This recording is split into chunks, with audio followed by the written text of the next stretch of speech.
లేదు, పేరు లేదు. ఎందుకు లేదు? ఎందుకు లేదు?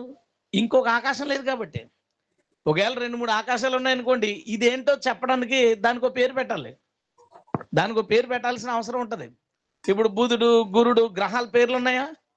గ్రహం, భూమి అనేది ఒక గ్రహం. దీనికి పేరేం పెట్టాం? భూమి. పేరు ఎందుకు పెట్టాల్సి వచ్చింది? దీంతో పాటు ఇంకా కొన్ని గ్రహాలు ఉన్నాయి కాబట్టి వాటిలో ఇదేంటో చెప్పడం కోసం దీనికో పేరు కావాల్సి వచ్చింది. ఇప్పుడు చాలా నక్షత్రాలు ఉన్నాయి ఆకాశంలో, సూర్యుడు కూడా ఒక నక్షత్రమే. కానీ సూర్యుడికి పేరు ఎందుకు పెట్టాం? చాలా నక్షత్రాలు ఉన్నాయి, ఆ నక్షత్రాల్లో సూర్యుడు కూడా ఒకడు కాబట్టి. ఆకాశానికి పేరు ఎందుకు లేదు మరి? చాలా ఆకాశాలు లేవు, అందుకే ఆకాశానికి పేరు మనం పెట్టలా. దేవుణ్ణి నీ పేరేంటని అడిగాడు, దేవుడికి ఆశ్చర్యం కలుగుతుంది. ఎందుకంటే దేవుడికి పేరు ఎందుకు వచ్చింది? పేరు అవసరమే ఉంది దేవునికి? దేవునికి పేరు అవసరం లేదు. దేవుడు ఒక్కడే కాబట్టి ఆయనకు పేరు అవసరం లేదు. హల్లెలూయా. కానీ పేరు అడిగాడు. ఎందుకు అడిగాడు? దేవుడు ఒక్కడే, కానీ భూమి మీద మనుషులు చాలా మంది దేవుళ్ళని సృష్టించుకున్నాం, చాలా మంది దేవుళ్ళను. మొన్న ఖమ్మం వెళుతుంటే దారిలో ఒక ఉత్సవం జరుగుతుంది. ఆ ఉత్సవంలో నక్సలైట్లో చచ్చిపోయిన ఒక ఆవిడ పేరుతో ఉత్సవం చేస్తున్నారు. చచ్చిపోయిన తర్వాత ఆవిడని వాళ్ళు దేవతగా చేశారు. ఆవిడ కోసం పాట పాడుతూ జగముల నేలే అని పాడుతూ ఆవిడ పేరు పలికారు. నక్సలైట్గా ఉండి పోలీసుల చేతిలో చనిపోయింది ఆమె. ఇప్పుడు పాటలో ఏమైందంటే ఆమె జగాలన్నింటినీ వెళ్తుంది, ఈ సృష్టి అంతటినీ వెళ్తుందని రాసేసారు. పేరు పెట్టారు. అండ్ ఆవిడ పేరు మీద ఒక పాట రాశారు. ఆవిడ ఎవరు అంటే జగముల నేలేది అని. మనుషులు చాలా మంది దేవుళ్ళను సృష్టించారు, వాళ్ళకి చాలా చాలా పేర్లు పెట్టారు, చాలా పొగడ్తలు పొగిడారు, చాలా రకాలుగా ఘనపరుస్తారు. కానీ ఇక్కడ వచ్చిన చిక్కు ఏంటంటే మనిషి దేవుడికి పేరు పెట్టింది కాదు. ఇక్కడ చిక్కు, మనిషి దేవుణ్ణి అడుగుతున్నాడు నీ పేరేంటని. ఏమని చెప్పాలి? 10 మందిలో ఒకడైతే ఆయన పేరేంటో చెప్పచ్చు, 4 పిల్లల్లో ఒకడైతే ఆయన పేరేంటో చెప్పచ్చు. ఈ సృష్టి అంతటికి, ఈ బ్రహ్మాండ కోటి అంతటికి ఒక్కడే సృష్టికర్త. ఇప్పుడు ఆయన పేరు అడిగితే ఆయన పెట్టుకోవాలి పేరు. ఇప్పుడు అర్థమైందని చెప్పింది. ఆయన పేరు అడిగితే ఇప్పుడు ఆయన పేరు పెట్టుకోవాలి. అప్పుడు దాకా ఆయనకి పేరు అవసరం లేదు, పేరుతో పని లేదు. ఎందుకంటే ఒక్కడే ఉన్నాడు. ఆ ఒక్కడే క్రియేషన్ అంతా చేశాడు, చేసి దీని అంతటినే నడిపిస్తున్నాడు. మళ్ళీ ఇంకొక అసిస్టెంట్ లేదు, ఇంకొక చిన్న దేవుడు లేడు, ఎవరు లేరు. ఆయన ఒకడే సృష్టించి దీని అంతటిని నడిపిస్తున్నాడు. ఇప్పుడు ఒక మనిషి అడుగుతున్నాడు మరి నీ పేరేంటి? అప్పుడు దేవుడు తనకు ఒక పేరు పెట్టుకుని చెప్పాడు. అలా దేవుడు బైబిల్లో తనకి కొన్ని పేర్లు పెట్టుకుని చెప్పాల్సి వచ్చింది. కొన్ని పేర్లు పెట్టుకుని తాను ఎవరో చెప్పుకున్నాడు. ఈరోజు మనం దానికోసం చాలా సింపుల్గా చెప్తాను. మీకు అర్థమైంది కదా నేను చెప్పింది? మనుషులు దేవుడికి చాలా పేర్లు పెడతారు. స్వస్థపరిచినందుకు ఒకడు యెహోవా రాఫా అని పేరు పెట్టారు. అన్ని సమకూర్చినందుకు యెహోవా ఈరే అని ఒకరు పేరు పెట్టారు. ఇలాగ భక్తులు దేవుడికి చాలా పేర్లు పెట్టారు. కానీ దేవుణ్ణి నీ పేరేంటని అడిగినప్పుడు దేవుడు తన పేరు ఏమని చెప్పుకున్నాడు. తనకి పేరు ఏమని పెట్టుకున్నారు. మనందరికి పేర్లు ఎవరో ఒకరు పెట్టారు. దేవుడికి ఎవరు పెడతారండి పేరు? చెప్పండి. మనకి భావించడం వల్ల ఆయన ఒక పేరు పెట్టుకోవాల్సి వచ్చింది, అనేక పేర్లు పెట్టుకోవాల్సి వచ్చింది. ఆయన గుణగణాలను బట్టి వాటిలో ఉన్నవాడను అనువాడనై ఉన్నాను. ఇతని పేరేమని చెప్పుకున్నాడండి? ఉన్నవాడు, దాన్నే యెహోవా అంటాం. యెహోవా అంటే ఐ యామ్, నేను ఉన్నవాడును, నేను ఉన్నవాడును. ఉన్నవాడా? ఉన్నవాడును అనువాడును అన్నాడంటే ఉన్నవాడని చెప్పుకోగలను. మీరు చెప్పడం కాదు, నేను పలానా పలానా అని మీరు చెప్పడం కాదు, నేను చెప్పగలను నేను ఉన్నవాడిని. దేవునికి స్తోత్రం. ఇది మన దేవుని ప్రత్యేకత. ఇది ఈ బైబిల్లో దేవుని ప్రత్యేకత ఏంటంటే, నువ్వు ఇది అని నేను చెప్పాను కదా, నక్సలైట్లో చనిపోయిన ఆవిడికి నువ్వు ఇది అమ్మా అని ఏళ్ళు చెప్తున్నారు. ఆవిడేమని చెప్పుకుంటది? ఆవిడేమని చెప్పుకోగలదు? ఇక్కడేమన్నాడో తెలుసా? నేను ఉన్నవాణ్ణి అని ఎవడో చెప్పడం కాదు, నేను ఉన్నవాడినని నన్ను ఏదో పూజిస్తున్న వాళ్ళు చెప్పడం కాదు, నేను ఉన్నవాడనని నేనే అనగలిగిన వాడిని. దేవునికి స్తోత్రం. ఒకసారి ఒక అతని టెస్ట్ మనీ, చిన్న పుస్తకాలు అమ్ముతుంటారు కదా సాక్ష్యాలు, అందులో ఒక టెస్ట్ మనీ చదివాను. చాలా గమ్మత్తైన టెస్ట్ మనీ. ఎవరో అట ఉన్న దేవుడినా, ఈయన ఉన్న దేవుడు అని అంటున్నాడట. ఇతను కోపం వచ్చిందంట. కోపం వచ్చి మీ దేవుడేనా ఉన్నవాడు, ఎందుకు అలా మాట్లాడుతున్నావు అని అన్నాడంట. ఇతను అన్నాడంట, మీరో ఏ దేవుడు, నువ్వు ఏ దేవుళ్ళైనా చెప్పు, ఉన్నానని. ఎవరైతే సువార్త చేస్తున్నాడో సువార్త చేస్తున్న అతను ఈ అడ్డుపడుతున్న వ్యక్తితో మీ దేవుడు ఉన్నాడని అనిపించు, మా దేవుడు ఉన్నవాడును అనువాడును అని అన్నాడు అంటే, ఇటుపక్క అతను అన్నాడట, నా దేవుడితో అనిపించన్నాడు కదా, ముందు నీ దేవుడితో అనిపించన్నాడంట. ఎంత తెలివి, మన తెలివితేటలు బాగుంటాయి కదా.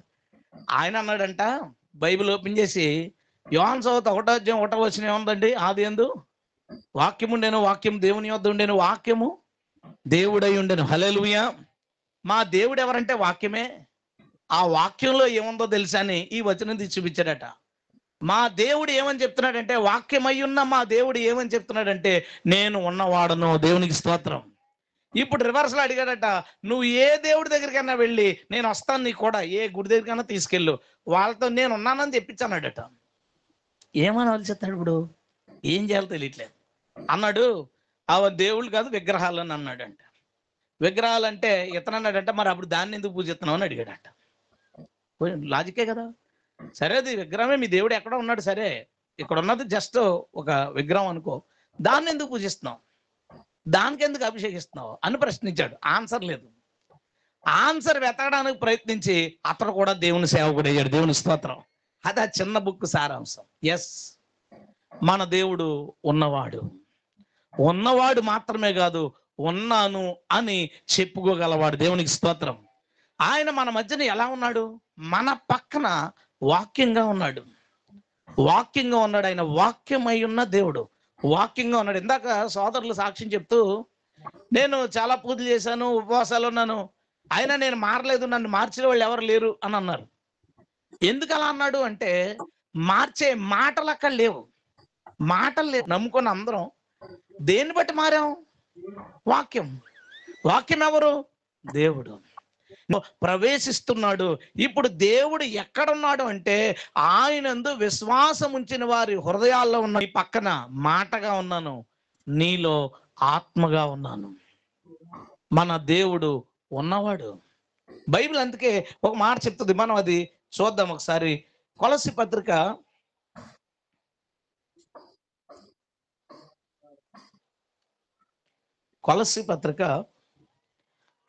3:11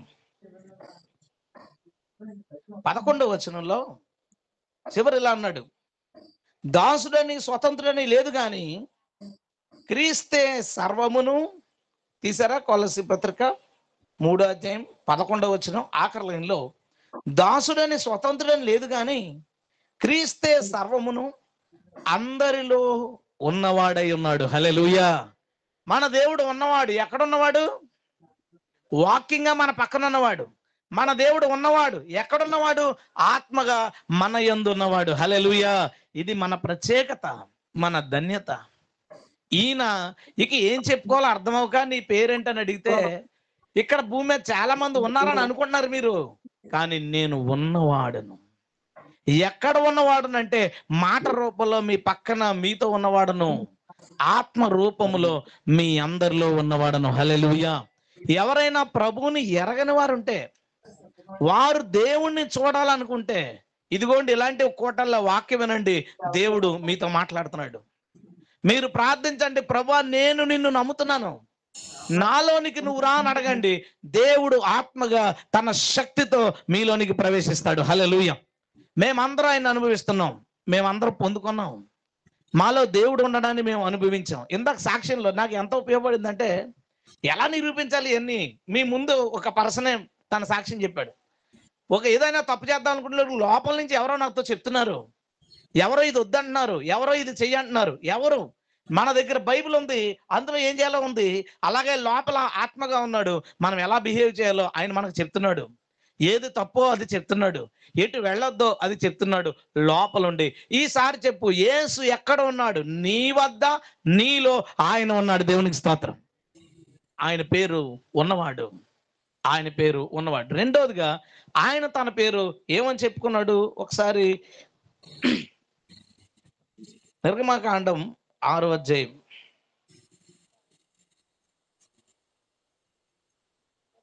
నిర్గమకాండం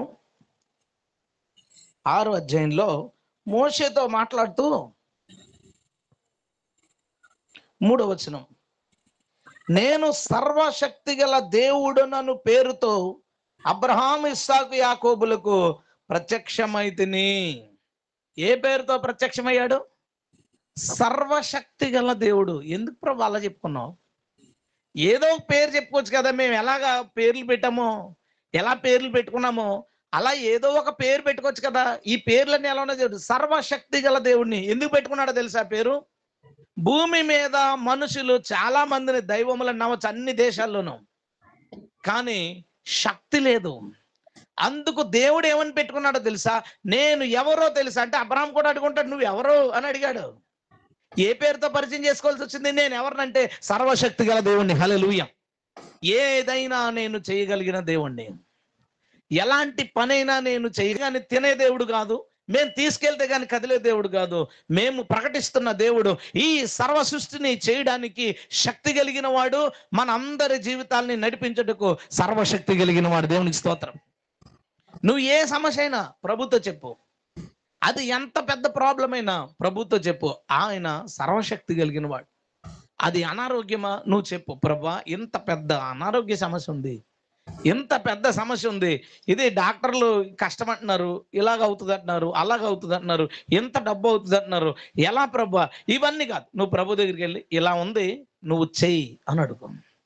ప్రభువా నువ్వు చేయగలవని లేఖనం సెలవిస్తుంది, నువ్వు చెయ్యి. నేను నిన్ను ఏమని నమ్ముతున్నానంటే సర్వశక్తి గల దేవుడు అని. దేవునికి స్తోత్రం. మనం ఈ మాట నమ్ముతాం, ఈరోజు హార్ట్ఫుల్ గా నమ్ముతాం. యేసు ఎవరు అంటే సర్వశక్తి కలిగిన దేవుడు. పెద్ద మొండి సమస్య ఉంది నీ జీవితంలో, ఎంతో మంది ట్రై చేస్తున్నారు, అవ్వట్లేదు. నువ్వు ప్రేయర్ చేస్తున్నావు, ప్రభు ఇలా ఉంది ఇలా ఉంది, నువ్వు అలా కాదు. ఈసారి ఏమని చేస్తావంటే, దేవా నువ్వు ఈ సమస్యను పరిష్కరించుటకు శక్తిమంతుడివి, నీ శక్తిని నేను ఆశ్రయిస్తున్నాను, ఈ సమస్యను పరిష్కరించు. హల్లెలూయా. సర్వశక్తి గల దేవుడు దాన్ని తొలగిస్తాడు, దాన్ని ముమ్మాటికి తొలగిస్తాడు. నువ్వు ఏదో కొంచెం కొంచెం నమ్మొద్దు. ఇప్పుడు కొత్తగా వాక్యం వింటున్న వాళ్ళు మీరు ప్రభు దగ్గరికి వస్తారా అనే విషయం పక్కన పెట్టండి. మీకు ఏదైనా ఒక పెద్ద సమస్య ఉంటే, ఇంట్లో వాళ్ళు మారట్లేదో, లేదా రావాల్సిన డబ్బులు ఆగిపోయినాయో, ఏదో లోన్ ట్రై చేశారు రావట్లేదు, లేదా ఏదో ఇంకా పెద్ద సమస్య, అది ఎంత పెద్ద సమస్య అయినా ప్రభు దగ్గర పెట్టి, యేసయ్యా ఈ సమస్య ఉంది, దీన్ని మేము తీర్చలేకపోతున్నాం, నీకు అప్పగిస్తున్నాం, నీవు దీన్ని తీర్చగల సమర్థుడు అని వాక్యంలో విన్నాం, ఇదిగో నేను నమ్ముతున్నాను, ఇది నువ్వు తీర్చని చెప్పు. ఏం మొక్కొద్దు, అట్టుబడికి వెళ్ళేస్తాను, రొట్టె మొక్కలు పంపిస్తాను, ఓ 100 రూపాయలు కానుకెత్తాను, ఏమి మొక్కొద్దు, నువ్వు అస్సలు మొక్కొద్దు. నువ్వు చెప్పు చాలు, ఆయన చేస్తాడు. దేవుని స్తోత్రం. అటుపళ్ళు ఇస్తే నేను తినేస్తాను, ఆయన తింటాడేంటి? డబ్బులు ఇస్తే మేము బయటికి ఆయన దగ్గరికి ఏం వస్తాయి? దేనికోసం చేయడం? ఆయన సర్వశక్తిమంతుడు, ఆయన నీకు తన శక్తిని చూపించాలనుకున్నాడు. నువ్వు నమ్ము చాలు, ప్రతి దాన్ని ఆయన చేటుకు సమర్థుడే అన్నాడు. గట్టిగా స్తోత్రం చెప్దామండి, ఇంకా గట్టిగా స్తోత్రం చేపిద్దామా? హల్లెలూయా. ముందుగా మనం ఏం చెప్పుకున్నాం? ఆయన ఉన్నవాడు, ఆయన ఉన్నవాడు అని ఆయనే చెప్పగలిగిన వాడు, ఎవడో చెప్పడం కాదు. ఆయన ఉన్నవాడని ఆయనే చెప్తున్నాడు. ఎలా చెప్తున్నాడు? వాక్య రూపంలో చెప్తున్నాడు. ఇప్పటికీ మనుషులు మారుస్తున్నాడు, ఆత్మ రూపంలో చూపుతున్నాడు, మనుషుల్లో నివాసం చేస్తూ మేమందరం ఆయన్ని చూసాం. ఎంత పెద్ద ఆఫర్ వచ్చినా ఎందుకు వెళ్ళలేదు? మేము ఆయన్ని చూసాం. పెద్ద ఆఫర్ ఏముంది అనుకున్నాం, ఆయనే మన దగ్గర ఉండడం కంటే పెద్ద ఆఫర్ ఏముంది? ఒకవేళ ఎవరైనా అంతకంటే పెద్ద ఆఫర్ ఇవ్వగలిగితే వెళ్ళిపోదుమేమో. ఈ సృష్టించిన సృష్టికర్తే మాలో ఉండే ఒక గొప్ప ఆఫర్ మేము కలిగి ఉన్నప్పుడు ఇక దేనికి భయం కానీ లేదా దేనికి ప్రలోభం కానీ ఉండదు. ఆయనే మా సర్వస్వం. దేవునికి స్తోత్రం. రెండవదిగా ఏమైనా, ఆయన సర్వశక్తి గల దేవుడు అని పేరు పెట్టుకున్నాడు. ఎందుకు అలా పెట్టుకున్నాడు? ఎక్కడ లేదు ఆ పవర్, అందుకు ఆ పవర్ నా దగ్గర ఉంది అని. మూడవదిగా ఆయన తనకు పెట్టుకున్న పేరు మీకు చూపిస్తాను. యెషయా గ్రంథం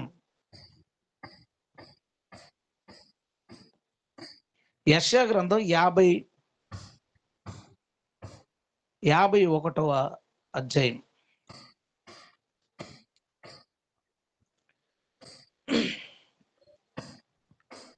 15వ వచనం. నేను నీ దేవుడైన యెహోవాను, సముద్రం యొక్క కెరటములను ఘోషించినట్లు దాన్ని రేపువాడని నేనే, సైన్యములకు అధిపతి యెహోవా అని ఆయనకు పేరు. దేవునికి స్తోత్రం. నేను యెహోవాను, పేరేంటంట? సైన్యములకు అధిపతియగు దేవుడు. సైన్యములకు అధిపతియగు దేవుడు. మన దేవుడు తనకు పెట్టుకున్న మూడో పేరు, మనకి పరిచయం చేసుకుంటున్న మూడో పేరు, ఈ రాత్రి మనందరికి చెప్తున్న మాట ఏంటంటే ఆయన సైన్యములకు అధిపతి. మనం చాలాసార్లు ఈ మాట చదువుంటాం, చాలాసార్లు ఉంటుంది బైబిల్లో. అసలు సైన్యములకు అధిపతి ఏంటి? ఆయన దగ్గర సైన్యం ఉంది. వాటన్నిటికీ ఆయన అధికారై ఉన్నాడు. దేవునికి స్తోత్రం. ఇప్పుడు ఈ మీటింగ్ పెట్టాలనుకున్నాం. ఇప్పుడు వాతావరణం ఒక సమస్య మనకి. మేము ఏమని అడుగుతామంటే, ప్రభువా మంచి వాతావరణమే, వర్షం రాకుండా ఏ ఇబ్బంది లేకుండా నువ్వు సహాయం చేయి. ఇదేంటి నువ్వు ఎందుకు అడిగావు? నువ్వు ఎందుకు అడిగావు? బైబిల్ ఏమంటుందో తెలుసా? దేవుడు ఇలా మాట్లాడతాడు, ఆకాశంలో ఉన్న మేఘాలు నా సైన్యం, ఈ ప్రకృతిలో ఉన్న ప్రతిదీ నా సైన్యం.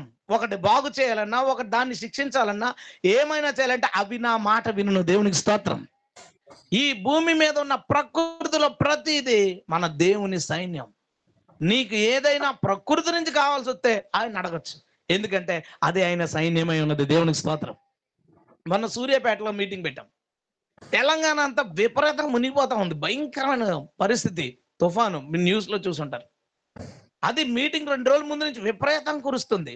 రేపు మీటింగ్, ఈ రోజు అందరం కూర్చుని చేతులు ఎత్తి అడిగాం, ప్రభువా నీవు దీన్ని ఆపుటకు సమర్థుడివి, ఎందుకంటే నీవు దీనికి అధిపతివై ఉన్నావు. దేవుని స్తోత్రం.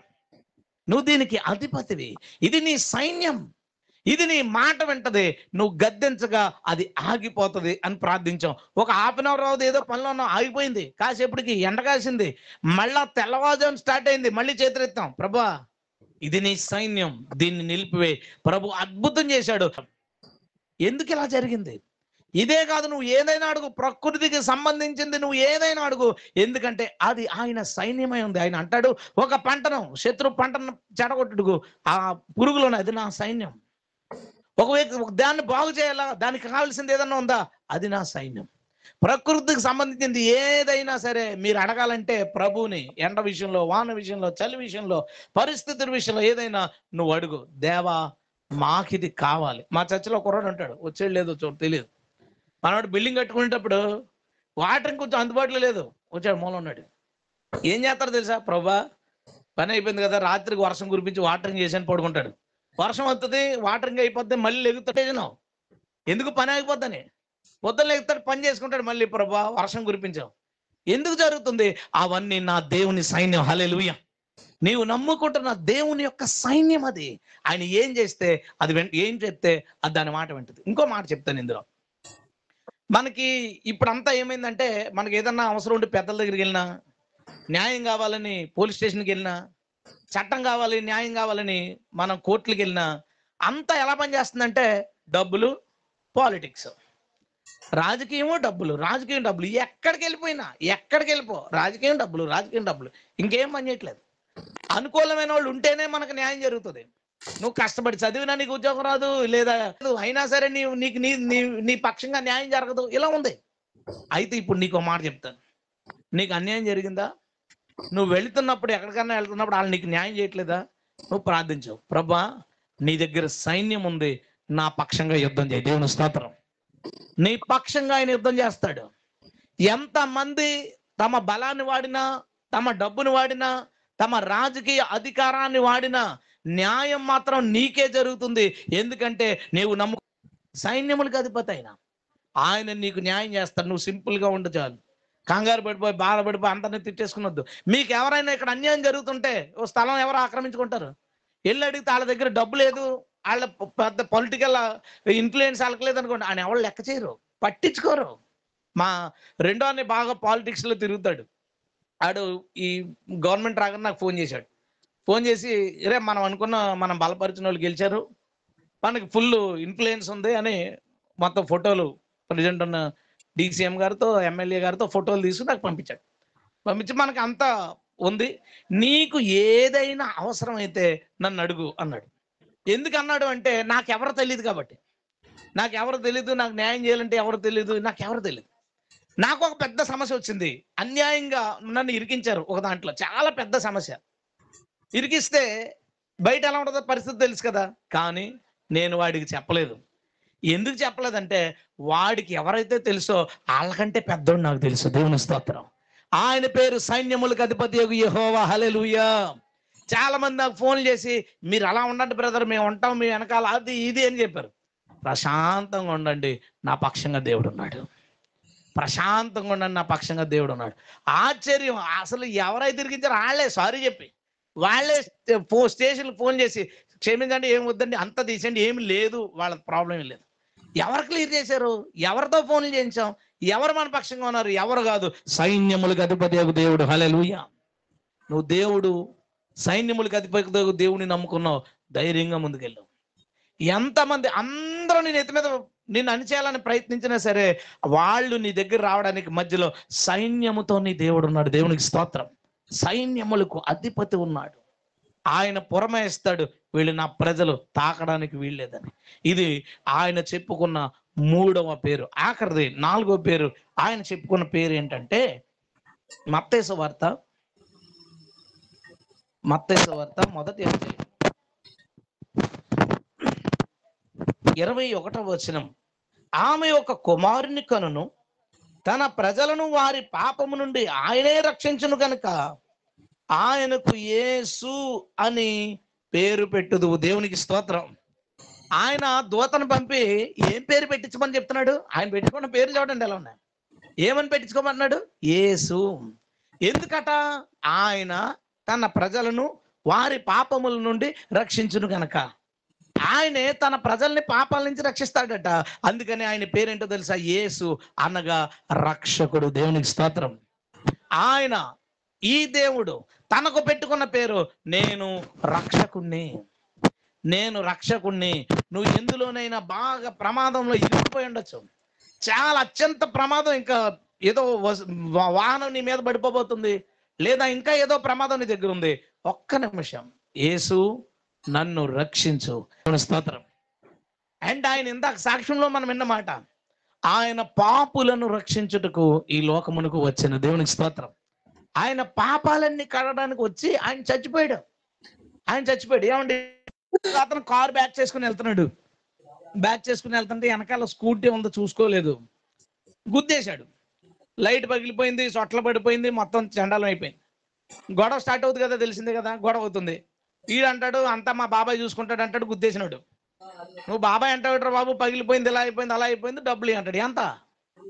మెకానిక్ పిలిచారు, లెక్కలు కట్టారు, ఒక 20,000 అవుతుంది మొత్తం కొత్త బండిలా కావాలంటే. మా బాబాయ్కి చెప్పాలని ఫోన్ చేశాడు వాళ్ళ బాబాయ్కి. బాబాయ్ ఇలా గుద్దేశాను, సొట్లో నొట్లో పడిపోయింది, 20,000 అవుద్ది అన్నారంటే వాళ్ళ బాబాయ్ బ్యాగ్తో తెచ్చి బ్యాగ్ ఇచ్చాడు. పక్కడు బ్యాగ్ ఓపెన్ చేస్తూ 2 కేజీలు నువ్వులు, 2 కేజీలు పెసలు, 2 కేజీలు ఇంకోటి ఏవో పప్పులు ఉన్నాయి. సరిపోద్దా చెప్పండి? నష్టం ఎంత? 20,000. ఇచ్చిందేంటి? నువ్వులునే పప్పులునా? ఎలా సరిపోద్ది? సరిపోదు. పాపం ఏంటో తెలుసా? నీ ప్రాణాలు తీసేది. దానికి నువ్వులు ఇస్తే ఎలా పోద్ది? పప్పులు ఇస్తే ఎలా పోద్ది? దానికి నువ్వు ఏదో చేస్తే ఎలా పోతుంది? నా పేరు నువ్వు ఖర్చు చేయండి పోద్దంటే పోదు. పాపం నీ ప్రాణాలు తీసేది. కాబట్టి దాని బదులు నీ ప్రాణాలు పోవడానికి ఇంకొకటి ప్రాణం పెట్టాలి. దేవుని స్తోత్రం. అదేం చిన్నది కాదు, ఏదో ఇస్తే పోయేది కాదు, జస్ట్ ఏదో ఫైన్ కడితే పోయేది కాదు. పాపం అనేది నీ ప్రాణాలు తీసేది. ఆ ప్రాణాలు తీసేది నీ ప్రాణాలు తీయకుండా ఉండాలంటే నీ ప్లేస్లో ఇంకొక ఎవరో చచ్చిపోవాలి. ఆ చచ్చిపోయేవాడికి ఈ పాపం అంటూ ఉండకూడదు. ఆడు చచ్చిపోతే ఆయన పాపం ఆయన చెప్పినట్టు తప్ప మన కోసం ఆయన చచ్చిపోయినట్టు ఎలా అవుద్ది? యేసుక్రీస్తు మా అందరి కోసం చచ్చిపోయాడని ఎందుకంటామో తెలుసా? ఆయన తన పాపం వల్ల చచ్చిపోలేదు, ఆయన పాపం చేయలేదు. ఆయన మన పాపం వల్ల చచ్చిపోయాడు.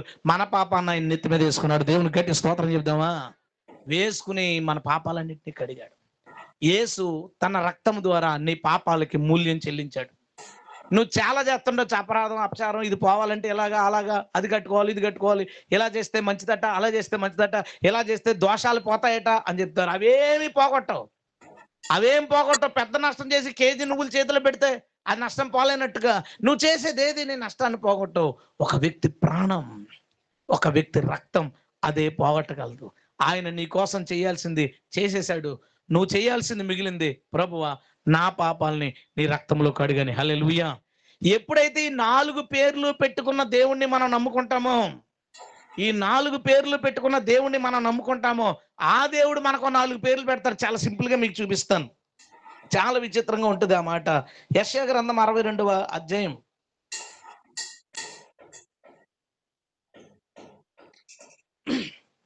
యెషయా గ్రంథం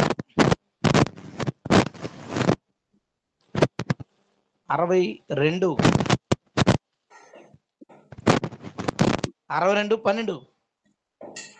ఈయన దేవుడు కాగలవారు జనుల పేర్లు ఏమవుతాయి? పరిశుద్ధ ప్రజలనియు. 12వ వచనం. యెహోవా విమోచించిన వారనియు వారికి పేరు పెట్టబడును. దేవునికి స్తోత్రం. ఈ పేరు గల దేవుని నమ్ముకుంటే మొదట నువ్వేమవుతావు తెలుసా? పరిశుద్ధ జనం అవుతావు. ఎందుకో తెలుసా? ఈయన్ని నమ్ముకున్నావు, ఈ రక్తంలో నీ పాపాలన్నీ పోయినాయి. ఇప్పుడు నువ్వెవరో తెలుసా? పరిశుద్ధురాలివి, పరిశుద్ధుడివి. నీ పాపాలు కడిగి వేయబడ్డాయి. నువ్వు పాపివి కాదు, కడగబడ్డ వ్యక్తివి.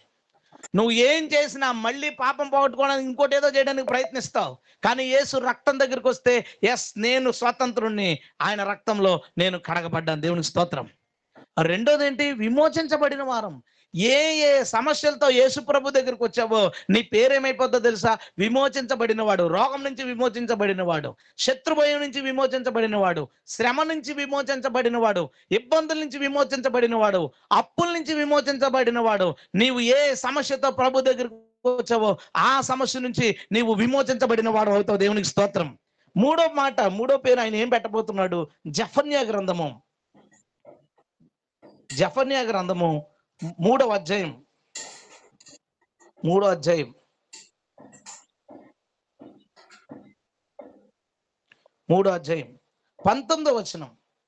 ఆ కాలమున నిన్ను హింసపెట్టు వారందరిని నేను శిక్షింతును, కుండుచు నడుచు వారిని నేను రక్షించును, చెదరగొట్టిన వారిని సమకూర్చును. ఏ దేశములో వారు అవమానం అందరూ అక్కడల్లా నేను వారికి ఖ్యాతిని, మంచి పేరు కలగజేస్తారు. గట్టి స్తోత్రం చెప్దామా? దేవుడు ఆయన్ని నమ్మిన వాళ్ళకి బయట మంచి పేరు వస్తుంది. ఒకటి, నీ పాపాలు కడుక్కుని పరిశుద్ధులు అవుతావు. రెండోది, నీ సమస్యల నుంచి విమోచించబడతావు. మూడోది, బయటకు వస్తే నీ గురించి ఏమన్నా చెప్తారు తెలుసా? మంచివాడు, మంచి వ్యక్తి, ఆమె నమ్మచ్చండి, మంచిది, ఆమె మారిపోయిందని ఇంతకు ముందులా గొడవలు పట్టలేదు. నేను చెప్పేది డూప్లికేట్ క్రైస్తవుల గురించి కాదు. ఈ పేరు పెట్టుబడిన దేవుణ్ణి నిజంగా ఆశ్రయిస్తే ఆయన వాళ్ళకి ఏం చేయబోతున్నాడో తెలుసా? ఎటు పోయినా వారికి మంచి పేరు కలగజేయుదురు. దేవునికి స్తోత్రం. నమ్ముకోకముందు దొంగ, తాగుబోతు, వ్యభిచారి, గయ్యాలి, ఇలాంటిది అలాంటిది అని పేర్లు ఉంటాయి. నమ్ముకున్న తర్వాత మన గొడవ ఎవరో తేరో, ఎవరైనా వచ్చి ఆమె ఎలాంటిది అని అడిగితే ఆమె మంచిదండి, ఎవరు గొడవ తేదో, ఆమె పని ఆమె చూసుకుంటది, అతని పని అతను చూసుకుంటాడు, ఎవరితో తిరగడండి, ఆ రూపాయి ఉంటే ఇంట్లో ఇస్తాడు, చాలా బాగా చూసుకుంటాడు వాళ్ళ పేరెంట్స్ని. మంచి పేరు. దేవుడిని నమ్ముకున్న వాళ్ళకి ఆయన పెట్టే పేరేంటో తెలుసా? మంచి పేరు. దేవునికి స్తోత్రం. మంచి సాక్ష్యం ఇస్తాడు. ఆఖరి మాట నేను చూపించి మీకు ముగిస్తాను. ఇర్మియా గ్రంథం, ఆయన పెట్టే పేరు ఇర్మియా గ్రంథం 11వ అధ్యాయం 16వ వచనం. అది చక్కని ఫలము గల పచ్చని ఒలీవ చెట్టని యెహోవా నీకు పేరు పెట్టెను. ఆయన్ని నమ్ముకున్న వాళ్ళకి, ఆ పేర్లు పెట్టుకున్న దేవుణ్ణి నమ్ముకున్న వాళ్ళకి ఆయన పరిశుద్ధత, విమోచన, మంచి సాక్ష్యం మాత్రమే కాదండి, పచ్చని చెట్టు వలె ఫలము కలిగిన వాళ్ళలాగా, కాయలు కాసిన చెట్టు ఎలాగైతే ఉపయోగకరంగా ఉంటుందో, దీవెనకరంగా ఉంటుందో, లాభకరంగా ఉంటుందో, అలాగూ దేవుడు మనల్ని ఆశీర్వదిస్తాడట. హల్లెలూయా. అదే మన సతీష్ జీవితం. అప్పులతో, ఇబ్బందులతో ఉన్న ఒక వ్యక్తి దేవుడి దగ్గరికి వెళ్తే దేవుడు తనని విమోచించాడు, తనకి మంచి పేరు ఇచ్చాడు, తన పాపాలను కడిగాడు. అంతటితో ఆగిపోలేదు. మనం కోరుకోవాల్సింది అంతే, కానీ దేవుడు అంతటితో ఆగిపోలేదు. దేవుడు తనను దీవించాడు, చక్కని వివాహం చేశాడు, అప్పుల నుంచి విడుదల చేశాడు, ఇల్లు ఇచ్చాడు, పొలం ఇచ్చాడు, చక్కని కొడుకునిచ్చాడు. గట్టిగా స్తోత్రం చెప్దామా? ఇది ఇంకా కాదు, ఇంకా ఉంటూనే ఉంటుంది దాని ఆశీర్వాదం. ఎక్కడున్నా మేమందరం, ఇందాక తన సాక్ష్యం చెప్పాడు, ఏమీ లేకుండా బయటకు వచ్చాడు. ఈ రోజు రాజమండ్రిలో చర్చి ఇల్లు కలిగింది ఒకటి కొనుక్కోవడం ప్రభు కృపించాడు. ఎందుకంటే ఆయన కోసం వచ్చిన వాళ్ళని ఎక్కడ చేయవదలడం. కారు, అన్ని వస్తువులు ఇచ్చాడు. నా అన్ని కోణాల్లోనే నేను సమృద్ధిగా ఉన్నాను. ఇక్కడున్న అందరము ఇప్పుడు ఇబ్బందులు పడుతున్న వాళ్ళు ప్రభు దగ్గరికి వచ్చి, అతి త్వరలో మీ పేరు ఏమవబోతుందో తెలుసా? ఫలించిన ఒలీవ చెట్టు. దేవునికి స్తోత్రం. ఆయన కడిగి పరిశుద్ధపరచో, విమోచించి, సమస్యల నుంచి తీసి మంచి సాక్ష్యం ఇచ్చి ఆగిపోడు. నిన్నేం చేస్తాడో తెలుసా? అందరి ముందు ఆశీర్వదించి నిన్ను గొప్పవానిగా చేస్తాడు. హల్లెలూయా. నువ్వు ఆ పేర్లు పెట్టుకున్న దేవుణ్ణి నమ్ముకుంటే దేవుడు నీకు ఈ పేర్లు పెట్టగలిగిన వ్యక్తిగా చేస్తాడు. కాబట్టి మీ హృదయాలు ప్రభుకి ఇవ్వండి. ప్రభు మీ సమస్యలన్నిటి నుంచి మిమ్మల్ని విడుదల చేస్తాడు. అండ్ ఆయన ఆల్రెడీ నమ్ముకున్న వాళ్ళు నమ్మండి. నువ్వు నమ్ముకున్న దేవుడు, నీలో ఉన్న దేవుడు, ఆయన సర్వశక్తి కలిగిన దేవుడు, ఆయన సైన్యములకు అధిపతి అయిన దేవుడు. ఆయన ఏ